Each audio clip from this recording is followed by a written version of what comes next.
हम खुद ही पेशेंट हैं। हम आज दोपहर के 2 बजे एडमिट हो रहे हैं, तो हमारा पहला डे बिल चार्ज कैसे होगा, कब होगा और क्यों होगा, इसको एक्सप्लेन करिए प्लीज। वो मैं आपको अच्छे से जस्टिफाई करता हूँ। देखिए,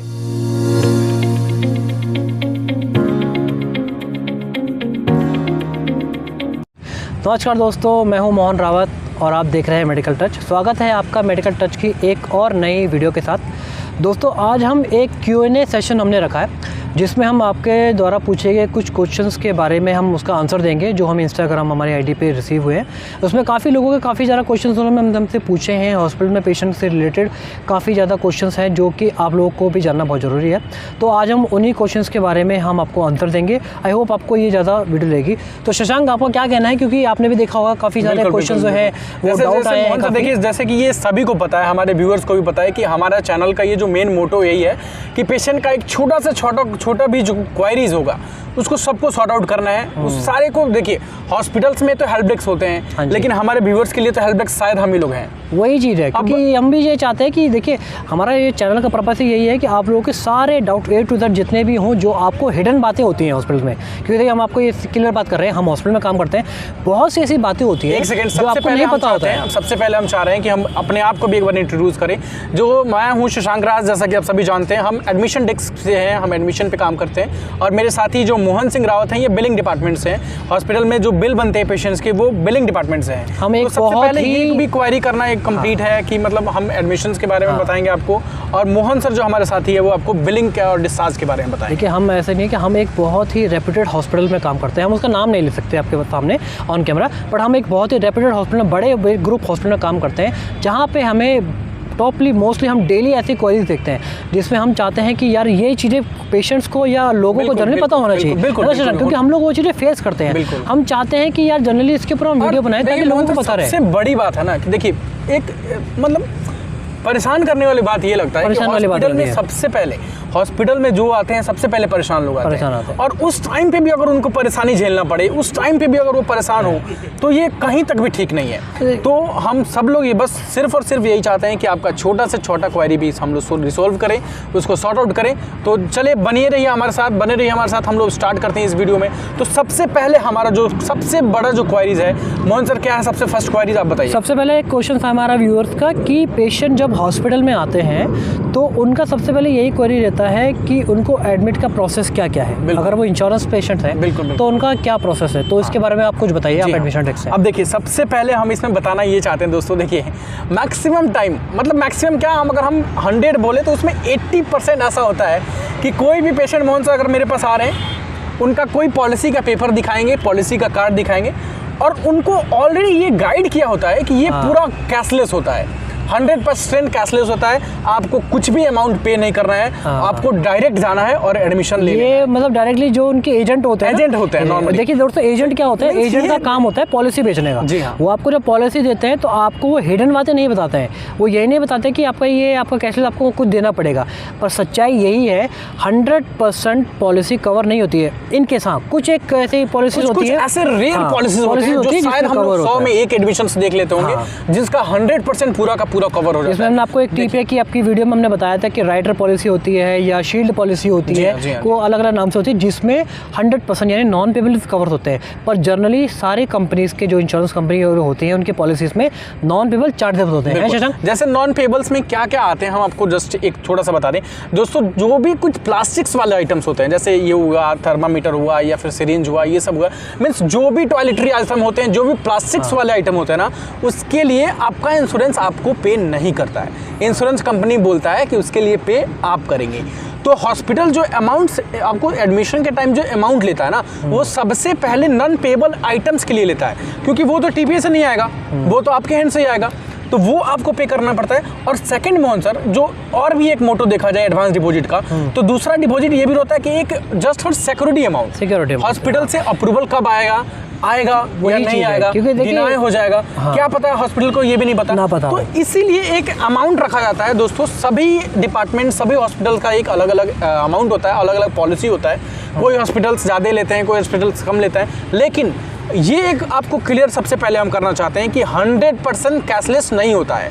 आपको कुछ ना कुछ पेमेंट करना पड़ता है eight the time of admission. जब आप उसको डिस्चार्ज करा रहे हैं तो हो सकता है कि अगर आपका 100% अप्रूवल आ जाए तो अमाउंट आपको रिफंड किया दिया जाता है, लेकिन at the time of admission आपको advance deposit just for non payables और जस्ट फॉर सिक्योरिटी अमाउंट ये हॉस्पिटल आपको लेता है। देखिए ऐसा हो सकता है ना कि देखिए हॉस्पिटल को आपका पॉलिसी है, आप कह रहे हैं कि आपकी पॉलिसी में वो चीज़ कवर है, पर देखिए हॉस्पिटल को वो चीज़ नहीं पता है जब तक आपका इंश्योरेंस से कोई अप्रूवल हॉस्पिटल में रिसीव नहीं होता, क्योंकि हॉस्पिटल को भी श्योरिटी तभी होती है जब उनके पास इंश्योरेंस कंपनी से एक अप्रूवल लेटर आता है जिसमें वो ये श्योर करते हैं कि पेशेंट का इंश्योरेंस में कवर है और वो ये बिल क्रेडिट में करवा सकते हैं, तभी इंश्योरेंस है। इसलिए एडमिशन के टाइम पे एडमिशन टैक्स वाले जो है वो डिपॉजिट अमाउंट लेते हैं, जो कि जनरली और वो एक एज ए सिक्योरिटी अमाउंट होता है जो आपको eight the time of discharge वो आपको रिफंड कर देता है, अनलेस जब तक कोई डिडक्शन नहीं होता तब को उसके बाद में।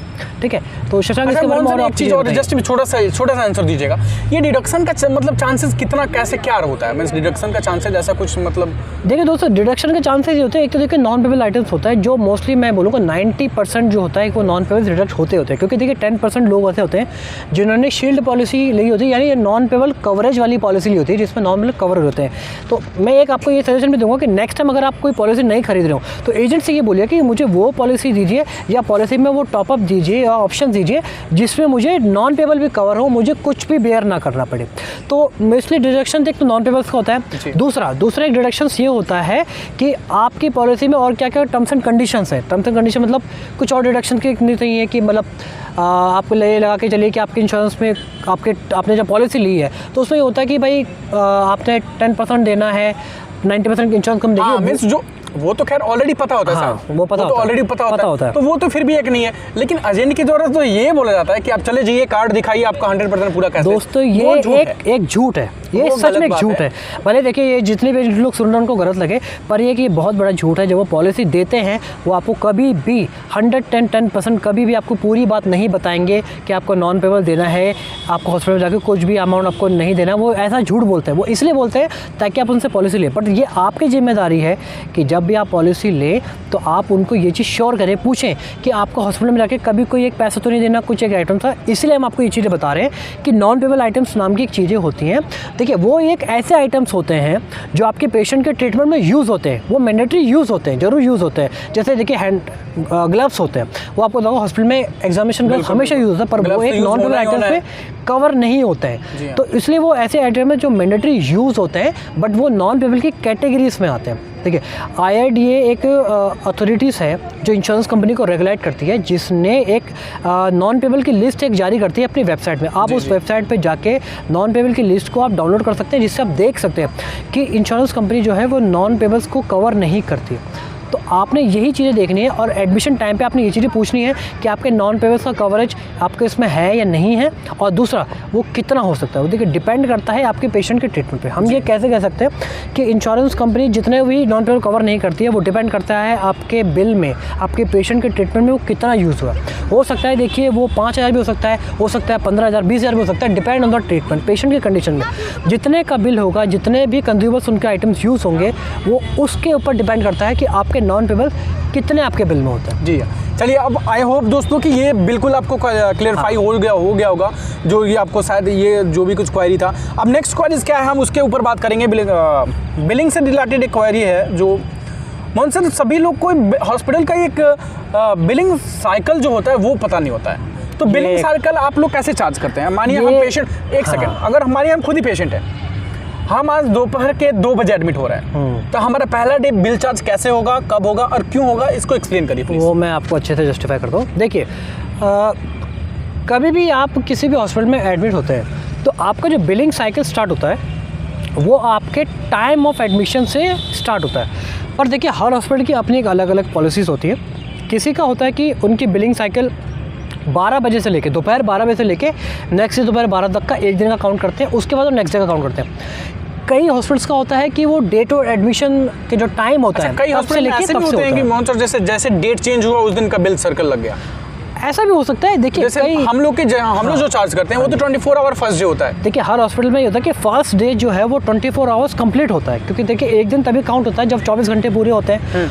उसके बाद से फिर जो है वो बिलिंग साइकिल एप्लीकेबल होती है। पर अगर फर्स्ट डे 24 आवर्स कंप्लीट नहीं है, आप उससे पहले एडमिशन डिस्चार्ज ले रहे हैं, तो वो आपसे एक ही दिन का चार्ज करेंगे, क्योंकि आपका फर्स्ट डे कंप्लीट होने के बाद ही आपका सेकंड डे चार्ज होगा।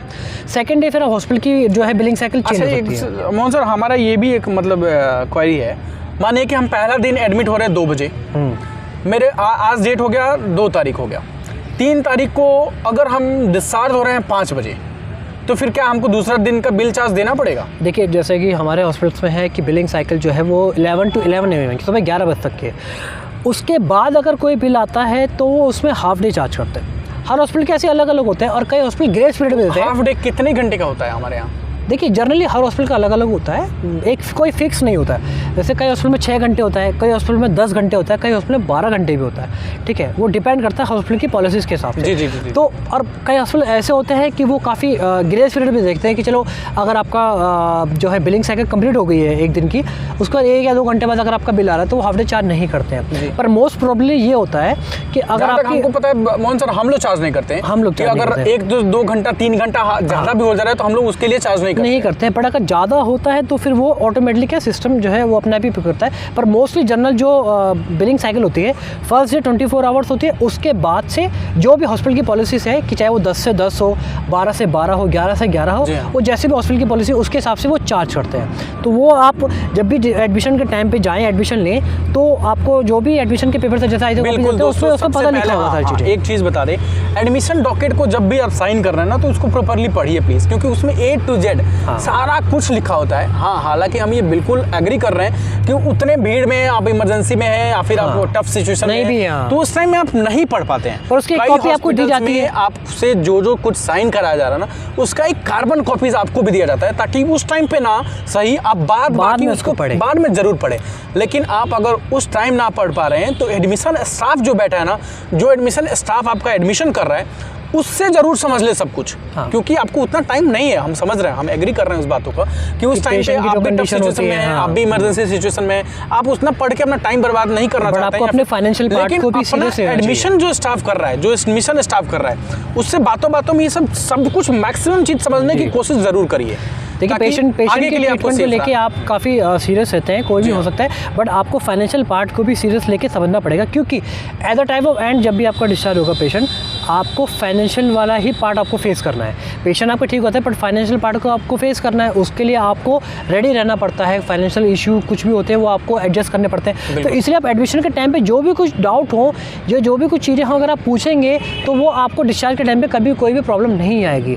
देखिए, कभी भी होता है हम ट्रीटमेंट कराते हैं तो हम पहले ये देखते हैं कि हमारी वो चीज़ पॉकेट अलाउ करनी है, चाहे इंश्योरेंस भी है तो ठीक है, नहीं है तो हम कैश अगर हम पे कर रहे हैं तो हम अपने पॉकेट के हिसाब से अपने पे करते हैं। तो उसी लिए हम पहले वो चीज़ देखेंगे कि भाई ये हॉस्पिटल के जो चार्जेस वगैरह हैं वो अकॉर्डिंग टू हमारे पॉकेट है कि नहीं, उसके अकॉर्डिंगली हम लोग डिसीजन लेते हैं। तो इसलिए दोस्तों कि एडमिशन के टाइम पे जब भी आप एडमिशन लें तो सारी चीज़ें फाइनेंशियल चीज़ को अच्छे से आप सॉर्ट करें। अगर आप उस टाइम नहीं कर पा रहे हैं तो जो भी आपको एडमिशन डेस्क से पेपर्स दिए जाते हैं जिसमें सारी टर्म्स एंड कंडीशन लिखी होती है, उसको बाद में ज़रूर पढ़ें। और अगर आपको कोई भी डाउट हो या कुछ भी आपको उस पर क्वेरी हो तो आप एडमिशन डेस्क पे जाके आप उसके लिए क्वेश्चन कर सकते हैं। उस बीच में भी पूछ सकते हैं, हमारे यहाँ हर एक डिपार्टमेंट में काउंसलर है जी। अगर कुछ क्वेरी आपको लग रहा है eight the time of admission अगर आप ना पूछ पा रहे हैं, तो आप डिस्चार्ज के टाइम पे या फिर कभी भी आप पूछ सकते हैं। हॉस्पिटल में आपको हर एक लोग आपको हेल्प करने के लिए बैठा हुआ है, लेकिन पूछना इन द सेंस कभी भी आपको कोई डिनाई नहीं कर सकता। अगर आप एडमिशन डेस्क टाइम पे आपने जल्दीबाजी में साइन कर दिए, बाद में आप उसको पेपर को लेके आपको अगर कोई भी डिसएग्री है कि ये सही नहीं है, आप उसको लेके क्वेरी कर सकते हैं। डेफिनेटली हॉस्पिटल मैनेजमेंट उसको सॉर्ट आउट करेगा, पर कभी भी कोई इस चीज़ को डिनाई नहीं करेगा कि हम सॉर्ट आउट नहीं करेंगे। सॉर्ट आउट करने के लिए कुछ ना कुछ डिसीजन और कुछ ना कुछ जो है सोल्यूशन जरूर निकालेंगे। बिल्कुल। तो शशांक, अगला क्वेश्चन क्या है हमारे व्यूअर्स का? क्वेश्चंस क्योंकि आज बहुत सारे Q&A पे क्वेश्चंस आए हमारे पास, तो हम चाहते हैं कि जितने भी आपकी क्वेरीज हो हम उसको सॉर्ट आउट करें। तो शशांक, हमारा अगला एक क्वेश्चंस है एक व्यूअर्स का कि वो एक बार हॉस्पिटल में एडमिट होने गए थे, उनकी पॉलिसी थी बट उनको ये नहीं पता था कि उनकी पॉलिसी में उनका रूम कितने तक का कवर है। बिल्कुल, बहुत तो अच्छा ये चीज़ें हम कैसे सॉर्ट आउट कर सकते हैं या कैसे हम जान सकते हैं? देखिए, ये एक बहुत ही अच्छा क्वेश्चन है मोहन सर। सबसे पहले हम बताएं, ये भी क्वेरीज मैक्सिमम लोगों की होती है। देखिए सबसे पहले बात, हम एडमिशन, हमारा जो सबसे पहला वीडियो आया था ना एडमिशन प्रोसेस के बारे में, हाँ जी, हाँ जी। उसमें हमने लोगों से ये रिक्वेस्ट किया था कि एटलीस्ट आपको अगर सब कुछ ना पता हो तो कुछ कुछ चीज़ें अपने पॉलिसी के बारे में ज़रूर पता कर लीजिए। दोस्तों अगर आपके पास आज हो तो आप अभी पता कर लीजिए कि आपका पॉलिसी अमाउंट कितने का है। सबसे पहला बात कि पॉलिसी अमाउंट कितने का है, और आपका पॉलिसी आपको रूम कौन सा एलिजिबल कैटेगरी अलॉट करना चाहता है। आपको जो भी पॉलिसी ले रहे हैं उसमें आपका एलिजिबल कैटेगरी क्या है, कितना है एलिजिबल। देखिए बहुत से लोगों को नहीं पता होता है कि उनकी को वो एडमिशन डेस्क पे आते दिखाते ही हमारा कार्ड है, बिल्कुल आप इसे पता कीजिए। पॉलिसी है कितनी, हॉस्पिटल को नहीं पता होगा कि आपकी पॉलिसी में कितने तक का आपका रूम रेंट कवर है, वो आपको पता होगा। अगर आपको नहीं पता है तो आप अपनी इंश्योरेंस कंपनी के कस्टमर केयर पे जाके पूछ सकते हैं, या एजेंट से आप पूछ सकते हैं कि आपकी पॉलिसी में कितना तक का रूम कवर होता है। देखिए जनरली ये होता है कि रूम रेंट जो है वो आपकी पॉलिसी के सम इंश्योर्ड पे डिपेंड करता है। बिल्कुल है ना। तो आप और बताइए कि आप कैसे आप अपने पेशेंट्स को ये चीज़ें डील करते हैं। देखिए नॉर्मली होता है सर मोहन सर, ये जैसे कि मैक्सिमम ऑफ द पॉलिसीज आपका जो जितने का पॉलिसी होता है ना उसका 1% ऑफ टीपीए आपका ये अलॉट करता है कि आपको आप इतने का, मानिए कि आपका 10 लाख की पॉलिसी है तो उसमें आपका टीपीए बोल देगा कि आप 10,000 तक का बेड ले सकते हैं जी। तो उसमें आपका बस ये जानना यही जरूरी है कि आपका टीपीए आपको कितने तक का रूम अलॉट कर रहा है। सबसे पहले इससे ये दो चीज़ कंफर्म हो जाएगा कि आपका पॉलिसी कितने अमाउंट का है और आपका सम इंश्योर्ड अमाउंट क्या है। उसी के अकॉर्डिंग हॉस्पिटल आपको रूम देता है। हॉस्पिटल तो डायरेक्ट आपसे यही पूछेगा ना कि आपका पॉलिसी बताइए, आपका पॉलिसी अमाउंट कितने का है और आपका टीपी आपको कौन सा बेड देने के लिए अलॉट कर रहा है। उसकी भी दो क्वारी होती है शशांक, मैंने जहाँ तक देखी है कि कई पेशेंट कहते हैं कि हमारी पॉलिसी में सिंगल रूम कवर है, लाइक वो कहते हैं सिंगल रूम कवर है। अब देखिए दोस्तों कि आपकी पॉलिसी, मैं मान के चलूँ कि आपकी पॉलिसी 5 लाख की है, उसका 1% आपका सम इंश्योर्ड का आपका 1% रूम रेंट है, वो होता है 5,000 रुपये। बट वो 5,000 रुपये आपकी इंश्योरेंस में सिंगल रूम की कैटेगराइज करते हैं कि आप सिंगल रूम के लिए हैं।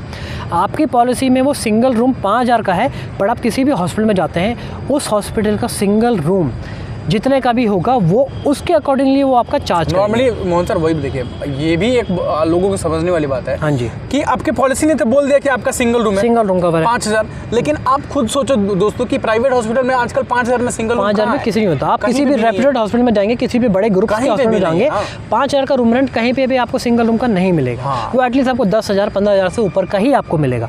तो इसलिए जब भी आप अपने एडमिशन के लिए जाएँ तो रूम की आप अपने इंश्योरेंस से पहले कंफर्म कर ले कि आपका सिंगल रूम कैटेगरी तो है, बट उस रूम की कैपिंग कितने की है, यानी वो कितने रुपए तक का सिंगल रूम है। वो 5,000 का सिंगल रूम है, 7,000 का है, 10,000 का है, बिल्कुल उसके अकॉर्डिंगली ही आप एडमिशन डेस्क पे बताएं। ये होगा कि आपके पॉकेट से ज़्यादा अमाउंट आपको पॉकेट से आपका पैसा नहीं जाएगा। आप देखिए आप पॉलिसी क्यों लिए हैं, आप पॉलिसी इसीलिए लिए ना कि आपको मैक्सिमम चीज़ उसमें कवर हो। अब पॉलिसी लिए हो और आप अपने पॉकेट से पे करें तो फिर ये तो बेवकूफ़ी हो गई ना, क्योंकि ये तो फिर मतलब की बात नहीं है। आप अपनी इसीलिए बताया जाता है आपको कि ये सब अगर आपको क्वायरीज कंप्लीट होगा तो जहाँ तक होगा आपका सारा कुछ आपका काम आपके टीपीए में ही हो जाएगा। आप अपनी एलिजिबिलिटी से ज़्यादा लेंगे, ये पेमेंट नहीं करना पड़ेगा। वही अपनी एलिजिबिलिटी से ज़्यादा का अगर आप रूम लेंगे तो आपको अपने पेशेंट के बिल में डिफरेंस पे करना पड़ेगा, जो सही बात नहीं है। क्योंकि देखिए आप पॉलिसी में वैसे ही आप अपने जो EMI भर रहे हैं, पॉलिसी की आप प्रीमियम भर रहे हैं, और आप नहीं चाहेंगे कि आप डिस्चार्ज के टाइम पे भी और पैसा भरें। तो इसलिए आप जब भी एडमिशन लें अपने पॉलिसी से आप सारी चीज़ें कंफर्म कर लें कि कितने का आपका रूम कवर है, कितने तक की आपकी पॉलिसी में क्या क्या चीज़ें कवर है, और अपनी एलिजिबिलिटी से ज़्यादा का रूम नहीं ले जब तक आपके पॉकेट अलाउ नहीं करे। अगर आप अलाउ करते हैं भाई, देखिए अगर आप कैपेबल है तब भी आप कर सकते हैं। अच्छा मोहन सर, अगला जो क्वेश्चन है, एक पेशेंट ने अपने OPD में दिखा लिया अपने को, ठीक है, उनको सारा OPD का बिल मिल गया, या फिर पेशेंट एडमिट हो गए और उनका ये ऐसा है कि मतलब इंश्योरेंस उस टाइम वो किसी वजह से नहीं ले पाए, तो ऐसा कुछ होता है कि अगर उसके बाद वो अपना कुछ अप्लाई करा पाए तो उनको कुछ रिम्बर्समेंट मिल जाए? देखिए दोस्तों, इसके अंदर भी एक ऑप्शंस होता है कि अगर आपका ट्रीटमेंट कंटिन्यू में चल रहा है, जैसे हमने आपको अपनी टीपीए वाली वीडियो में बताया है कि टीपीए से आपका क्लेम आप कैसे ले सकते हैं डिस्चार्ज से पहले, डिस्चार्ज के बाद के। आपने वीडियो नहीं देखी तो आप डिस्क्रिप्शन में लिंक दे देंगे, आप जाके देख सकते हैं। तो उसमें ये होता है कि दोस्तों अगर आपका जो ट्रीटमेंट चल रहा है, आपकी इस हॉस्पिटल आप जिस डिजीज़ को लेके हुए हैं उसी डिजीज़ से रिलेटेड अगर आपने हॉस्पिटल में एडमिट होने से पहले के भी कोई ट्रीटमेंट कराए हैं, डॉक्टर से ट्रीटमेंट आपने कंसल्टेशन करी है, आपने इन्वेस्टिगेशंस कराए हैं या कोई मेडिसिन खाई है, और फिर उसके बाद आप एडमिट हुए हो, ट्रीटमेंट हुआ हो, और फिर डिस्चार्ज होने के बाद भी अगर आपने उसमें मेडिसिन ली हैं, डॉक्टर से कंसल्टेशन कराई है, टेस्ट कराया, तो वो आप उसको क्लेम में डाल सकते हैं एज ए रियम्बर्समेंट में। तो वो ओपीडी का बिल भी डाल सकते हैं? वो ओपीडी का बिल सकते हैं, वो आपका डिपेंड करता है, बट आपका वो ओपीडी का बिल उसी ट्रीटमेंट से रिलेटेड हो जो आप जिसमें आप एडमिट हुए हैं। बिल्कुल बिल्कुल बिल्कुल। अदर नहीं, जिस डिजीज़ से रिलेटेड आप हॉस्पिटल में एडमिट हुए हैं उसी डिजीज़ से रिलेटेड प्री हॉस्पिटलाइजेशन और पोस्ट हॉस्पिटलाइजेशन के जो बिल है वो रियम्बर्समेंट हो सकते हैं। ठीक है। Before 30 days admission and after 60 days for discharge आप वो बिल्स जो है वो क्लेम में डाल सकते हैं रियम्बर्समेंट में। बाकी हर इंश्योरेंस कंपनी की अलग होती है, किसी की 90 डेज़ भी होती है पोस्ट हॉस्पिटलाइजेशन, किसी की 60 होती है, पर जनरली 60 डेज़ तक आप जो है हॉस्पिटलाइजेशन के बिल जो है वो ट्रीटमेंट में आप रियम्बर्समेंट डाल सकते हैं, जो आपको पैसा मिल सकता है। वो भी आप अपने एजेंट से या अपनी इंश्योरेंस कंपनी में ज़्यादा आप डिटेलिंग से पूछ सकते हैं। तो दोस्तों चलिए अब जल्दी से मोहन सर एक दो क्वेश्चंस और है जो हम लोग को कवर करना है इसमें। अब अगला क्वेश्चन है, सर पूछ रहे हैं कि हॉस्पिटल में पैसा कहाँ जमा करना पड़ता है और कब जमा करना पड़ता है? तो सबसे पहले हम बता दें आपको दोस्तों, जैसा हमने ऑलरेडी आपको बताया है कि हॉस्पिटल में ऑलरेडी एक कैशियर होते हैं, कैश काउंटर होता है। कई हॉस्पिटल में एडमिशन स्टाफ जो एडमिशन कर रहा है वो ही एडमिशन के टाइम पे पैसा लेता है, और एडमिशन के टाइम पे आपको पैसा देना पड़ता है। अगर एडवांस डिपॉजिट दे रहे हो तो पैसा तो 2 बार देना है, एक बार एडवांस डिपॉजिट दे रहे हो तो, और एक बार डिस्चार्ज कराना हो तो। हाँ जी। तो ये दोनों टाइम उससे होते हैं, मतलब एक बार एडवांस डिपॉजिट आप जब करा रहे हैं तो, और एक बार जब पेशेंट डिस्चार्ज हो रहा है तो, दोनों टाइम पे आपको पैसा देना पड़ता है हॉस्पिटल से। हाँ जी। दूसरा दोस्तों ये थे कुछ टॉप क्वेश्चंस रिकॉर्ड आपकी क्वेरीज जिसके ऊपर हमने चाहा कि वीडियो बनाई जाए, जिससे आपको आंसर हम देखा है। वैसे तो बहुत सारे क्वेश्चंस अगर उस पर वीडियो बनाई जाएगी तो वीडियो बहुत लंबी हो जाएगी, पर मोस्टली जो ज़्यादातर क्वेश्चंस आए थे लोगों के उसका हमने आपको आंसर तो जर्नलिस्ट अपने पूछे थे। तो शशांक आप कुछ कहना चाहेंगे और उसके बारे में और कुछ? लास्ट में यही बस बताना चाहते हैं दोस्तों, ये तो कुछ टॉप क्वायरीज थे, और बाद बाकी अगर आपको भी अगर कुछ भी क्वायरीज हो तो हम लोग 24/7 अवेलेबल हैं। कभी भी आप हमको मैसेज करके कुछ भी क्वायरीज ऐसा हो रहा है तो आप बिल्कुल हमसे पूछ सकते हैं, और हम लोग पूरा का पूरा कोशिश करेंगे कि आपको वो क्वायरीज को रिजॉल्व किया जाए। बाकी बने रहिए हमारे साथ, देखते रहिए मेडिकल टच, सपोर्ट करिए हमें, और बाकी अपने सभी दोस्तों को शेयर करिए ताकि कभी भी उन लोगों को हॉस्पिटल्स में कोई भी कुछ क्वायरी हो तो वो चीज़ सॉर्ट आउट हो। हम उसके लिए हमेशा रेडी हैं, ना हो। ठीक है, तो दोस्तों मिलते हैं आपको अगली एक इन्फॉर्मेटिव वीडियो के साथ, तब तक के लिए एक साथ नमस्कार।